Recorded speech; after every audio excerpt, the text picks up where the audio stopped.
Brought to you by Palvi Agrico. पालवी ॲग्रिको, भारताचा पहिला AI तंत्रज्ञानावर आधारित B2B आणि B2C ई-कॉमर्स प्लॅटफॉर्म. शेतीसाठी जे काही लागणार थेट तुमच्या बांधावर पोहोचणार, मोबाईलच्या एका क्लिकवर. मुंबईमध्ये ठाकरे आणि सेनेचा दसरा मेळावा होतो आणि त्याचबरोबर शिंदे यांचा दसरा मेळावा होतो. मात्र आता बीड जिल्ह्याला देखील दसरा मेळाव्याची परंपरा आहे, कारण भगवानगडावरती गोपीनाथ मुंडे यांचा दसरा मेळावा व्हायचा. तर दुसरीकडे नारायणगडावर देखील अनेक वर्षाची परंपरा आहे पारंपरिक दसरा मेळावा. मात्र त्याच्यामध्ये भर पडली आता मनोज जरांगे पाटलांची. हाच मनोज जरांगे पाटील यांच्या उपस्थितीमधला दुसरा दसरा मेळावा आहे. माझ्यासोबत इथले संपूर्ण मंडळी आहेत, ट्रस्ट असतील किंवा गडाचे महंत असतील, काही भाविक भक्त असतील. बाबा, पारंपरिक दसरा मेळावा आहे, मात्र जरांगे पाटलांचे दसरा मेळाव्यामध्ये भर पडलेली आहे. दुसरं वर्ष या ठिकाणी श्री क्षेत्र संस्थान नारायणगडावर हा परंपरेने चालत आला हा दसरा मेळावा आहे. या ठिकाणी चॅनलवाले मंडळी म्हणतात संघर्ष योद्धा जरांगे पाटील यांनी नारायणगडच का निवडला. याचं कारण आहे, ही तपाची भूमी आहे आणि तपाची भूमीमध्ये साधू संतांनी तप केलेलं आहे आणि आमच्या जरांगे पाटलांनी सुद्धा तपश्चर्या केलेली आहे आणि त्या तपाचं फल काय आहे हे पाटलांना भेटलेलं आहे, म्हणून हा नारायणगड निवडलेला आहे. या वर्षीचा दसरा मेळावा साध्या पद्धतीत होत आहे आणि म्हणून सर्व जय्यत अशी तयारी झालेली आहे. परिसराने सर्व पाण्याची व्यवस्था केलेली, जेवणाची व्यवस्था केलेली आहे. म्हणून सर्व समाजांना आव्हान करण्यात येत आहे की याही वर्षी मागच्या वर्षापेक्षाही आपण दसरा मेळाव्याला भरपूर असं यावं आणि नगद नारायणगडाचा आशीर्वाद घ्यावा. ट्रस्ट आहे तिथले, तुम्ही विश्वस्त आहेत, कशी तयारी झालेली आहे? कारण उत्साह शिगेला पोहोचला, मात्र काही संकट आल्यामुळे थोडं उत्साह दिसत नाही. मात्र कशी तयारी असणार आणि तुमचं आव्हान काय असणार आहे? आज या ठिकाणी जरांगे पाटलाच्या माध्यमातून दसरा मेळावा सुरू झाला.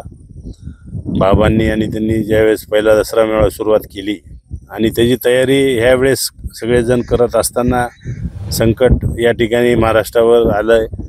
त्याचं भान सगळ्यांना आहे. या ठिकाणी दादांनी सांगितलं साध्या पद्धतीने आपण या ठिकाणी दसरा मेळावा किंवा आपली परंपरा चालू राहिली पाहिजे. पण या ठिकाणी सगळी व्यवस्था या ठिकाणी झाली. मराठा सेवक असतील, गडाचे सगळे भक्त असतील, या ठिकाणी साफसफाई आता जी झाली, इथल्या आजूबाजूच्या गावातले 10 गावं या ठिकाणी येऊन एका दिवसात एक एरियात या ठिकाणी साफ झाला. म्हणजे हे भाविक भक्त या ठिकाणी उतरलेत आणि बाबाने आव्हान केलं आहे की नारायणगडाच्या वतीनं पूर्ण खर्च केला जाईल.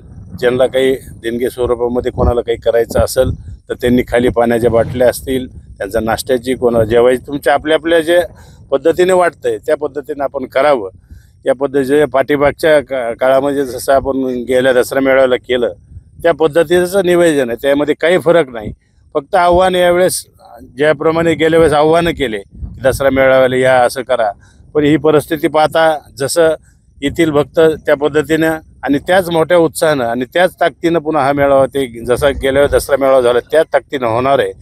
कारण की फक्त एवढंच आहे, दुःखाचं सावट असताना त्या ठिकाणी आव्हान करणं हे योग्य वाटत नाही, कारण ते आपल्या मनाला पटत नाही आणि काळजाला ते पटत नसतं. म्हणून या ठिकाणी आम्ही आव्हान न करता आणि उत्साह आहे आम्हाला. आता मुंबईहून पुण्याहून सगळे आमचे जेवढ्या आपले परिचय ते प्रत्येक जणाला फोन येत आहेत की कशी तयारी झाली.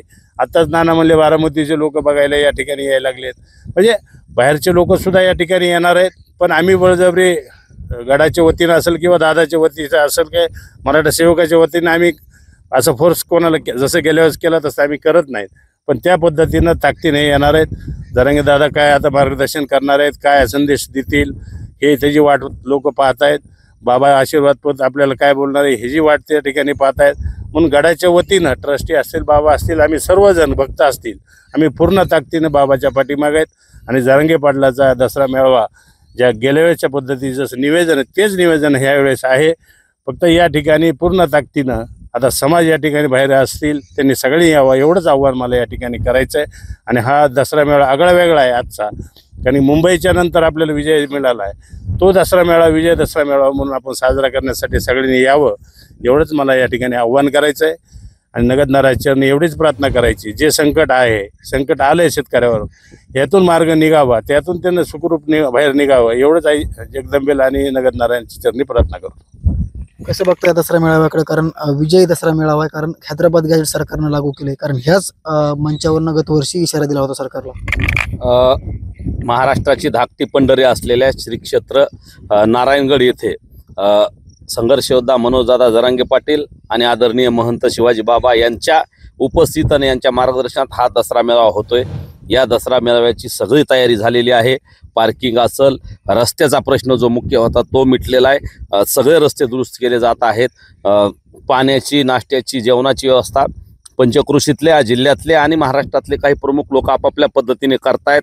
आणि सगळ्यात एक महत्त्वाची बाब म्हणजे सध्या आपल्याकडे ओला दुष्काळ आहे, बळीराजा अडचणीत आहे आणि या पार्श्वभूमीवर नारायणगडाने आणि महंत बाबांनी एक आगळा वेगळा आदर्श घालून दिलाय की दरवर्षी या दसरा मेळाव्याला किंवा अन्य कार्यक्रमाला भाविक भक्त देणगी देत असतात, परंतु बाबांनी या वर्षीचा दसरा मेळाव्याचा खर्च सगळं संस्थान करणार आहे असा निर्णय घेतलाय।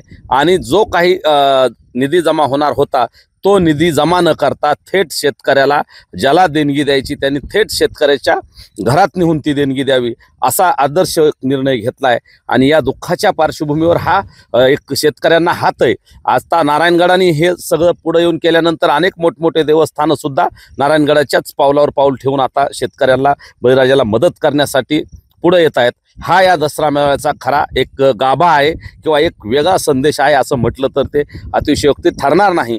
अशा पद्धतीचं मनोजदादांना सुद्धा अपेक्षित होतं, म्हणून दादा इकडे आले नाही, तयारीत त्यांनी लक्ष दिलं नाही। त्यांना वाटत होतं की गोरगरीब जनता अडचणीत असताना आपण कशाला 2 वर्ष झालं आंदोलन चालू आहे, बोल्या दुष्काळामुळे शेतकरी अडचणीत आहे आणि मोठा गाजावाजा करून दसरा मेळावा नको ही त्यांची भूमिका। आणि त्यावरती बाबाने आणि आपण सगळ्यांनी इथल्या भक्त असतील, ट्रस्टी असतील, परिसरातले बांधव आहेत, सगळे मराठा बांधव आहेत, 18 पगडाचे सगळे बांधवांनी ठरवलं की दसरा मेळावा करू, नियोजन चांगल्या पद्धतीने करू, परंतु कोणाला सत्य असणार नाही। दुःखाचं सावट असल्यामुळं उत्स्फूर्तपणे ज्याला यायचं त्यांनी या दसरा मेळाव्याला यावं असं दादांनी आणि बाबांनी आवाहन केले। परंतु मुंबईहून आल्यानंतर समाजामध्ये हैदराबाद गॅझेटचा निर्णय झाल्यानंतर एक विजय उत्सव साजरा करण्याची एक भावना आहे आणि त्याच्या दृष्टीनं मनोजदादा त्या विषयावर काय बोलतात आणि बळीराजाचे अश्रू पुसण्यासाठी पुढची दिशा काय असली पाहिजे, बळीराजाला सरकारने काय मदत करावी, दुष्काळग्रस्त भागाला सरकारनं काय पॅकेज द्यावं या विषयावर सुद्धा मनोजदादा आणि बाबा त्यावर प्रकाश टाकणार आहेत। याबद्दल जनतेत प्रचंड कुतूहल आहे, प्रचंड उत्सुकता आहे। बाबा आणि मनोजदादा काय बोलतायत आणि समाजाला काय संदेश देत आहेत, पुढची दिशा कशी असेल, या सगळ्या पार्श्वभूमीवर हा दसरा मेळावा 2 तारखेला होतोय। दुपारी 12 वाजता मनोजदादांचं इथं आगमन होईल। विचाराचं सोनं लुटण्यासाठी मनोजदादा आणि आपण सगळ्यांनी इथं यायचंय आणि मनोजदादांचं आणि बाबाचं मार्गदर्शन ऐकायचं। यासाठी मोठ्या ताकदीनं, मोठ्या संख्येनं आपण सगळ्यांना यावं हे मी आव्हान सुद्धा आपल्या मार्फत करतोय। आणि आम्हाला विश्वास आहे नक्की मोठ्या ताकदीनं जरी दुःख असलं शेतकऱ्याच्या दुःखात मदत करून शेतकऱ्याला बांधावर जाऊन प्रत्येक मराठा सेवक असेल, सगळे बांधव 18 पगड जातीचे शेतकऱ्याला मदतही करतायत आणि आता पाऊस ओसरत असताना दसरा मेळाव्यात सुद्धा तितक्याच ताकदीनं सहभागी होणार आहेत आणि एक प्रचंड असा भव्य दिव्य दसरा मेळावा होईल असा आम्हाला आशावाद आहे। काय काय तयारी करणार आहे तुम्ही? करणार आहात, तुमच्याकडे काही दिवस शिल्लक राहिलेले आहेत, कशा पद्धतीने आलेल्या भाविकांची गैरसोय होऊ नये म्हणून तुम्ही पंचक्रोशीतील नागरिक काय करणार आहेत? गेल्या 15 दिवसापासून इथे आमची पूर्ण तयारी, ग्राउंड साफ झालेले, पार्किंग साफ झालेले आहेत। दुसरा विषय खांबलिंब, पोंडूळ, पिंपरी, कितोरा, बिलुरा आणि साक्षर पिंपरी हे जे नजदीकचे गाव आहेत, या गावाला पाण्याची, जेवणाची सोय आणि जे बाकीचे बाहेरचे गाव आहेत त्यांना सुद्धा बाबांनी गडावरती भाकरी, भाजी अशा पद्धतीने आणायला सांगितली। आणि जे खाल्ले गाव आहेत या गावाच्या रोडच्या कडेने जे बी चौफुले असतील तिथं सुद्धा बाकीच्या गावांना त्यांनी त्यांच्या रावट्या टाकून लोकांना जेवणासाठी, पाण्याची सोय करण्यासाठी सगळ्याला इथं सगळी सोय केलेली। आणि दुसरं माझं एवढंच आव्हान आहे की विजय दसरा मेळावा आहे आणि या दसरा मेळाव्यामध्ये हे जे सरकार आहे, झोपलेलं सरकार आहे, 8,000 ही मदत ही तुटपुंजी आहे आणि ओला दुष्काळ यांनी जाहीर करावा। येणाऱ्या दसरा मेळाव्यामध्ये बाबा आणि दादाच्या मार्गदर्शनाखाली दादानी जर या सरकारला आव्हान केलं आणि सरकारने या आव्हानामध्ये जर दसरा मेळाव्यापर्यंत जर ओला दुष्काळ नाही जाहीर केला तर पुढची भूमिका हे दादा सांगतील अशी आमची सगळ्याची अपेक्षा आहे। आणि दादाने जे आवाहन केलं की मराठा सेवकांनी शेतकऱ्याच्या बांधावर जेव्हा सहकार्य करावं, त्या पद्धतीने सर्व मराठा बांधव असतील, सेवक असतील, हे शेतकऱ्याच्या मदतीला जात आहेत आणि आम्ही सुद्धा जात आहेत। केलेलं जे आव्हान आहे हे दादाचा अतिशय ही दुःखाची परिस्थिती, परंतु झालेला जो विजय जे हैदराबाद गॅजेट आहे त्याचा विजय दसरा मेळावा हे साजरा करणं गरजेचं आहे आणि सगळ्यांनी याला यावं अशी मी विनंती करतो. नक्कीच या वर्षीचा नारायणगडावरचा दसरा मेळावा होतोय, मात्र नारायणगडाकडनं एक आव्हान करण्यात आलेलं आहे. संपूर्ण खर्च नारायणगड उचलणार आहे असं महंतांनी सांगितलेलं आहे. दुसरीकडे जर सरकारने ओला दुष्काळ जाहीर नाही केला तर याच मंचावरनं सरकारला मनोज जरांगे पाटील इशारा देखील देऊ शकतात, अशी देखील भावना इथल्या आंदोलकांनी त्याचबरोबर समाज बांधवांनी व्यक्त केलेली आहे. मुंबई तकसाठी योगेश काशीद, नारायणगड, बीड.